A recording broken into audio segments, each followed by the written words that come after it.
Hello అందరికీ. ఇవాళ నేను బెల్లం గవ్వలు ట్రై చేస్తున్నాను. సో, యాజ్ యూజువల్ చాలామంది మైదాతో చేస్తారు. నేనేమో గోధుమ పిండి తీసుకున్నాను. కొంచెం గోధుమ పిండి, ఇంకా కొంచెం సూజీ రవ్వ, ఇంకా baking powder and then salt అండ్ ఇంకా కొంచెం నెయ్యి వేసుకొని మంచిగా దానిలని డో లాగా చేశాననమాట. మనం చపాతీ డో ఎలా చేసుకుంటాం. ఇంకో 15 మినిట్స్ పక్కకు పెట్టేసాను.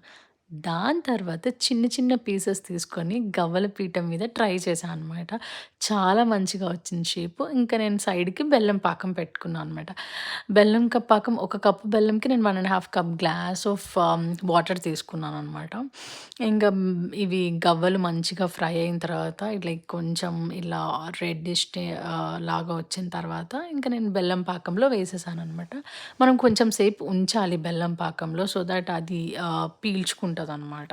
సో, ఈ గవ్వలు నాకు మా సిస్టర్‌కి చాలా ఇష్టమండి. తను బాగా ఎంజాయ్ చేసిందనుకుంటున్నా. Hope you like it. Bye.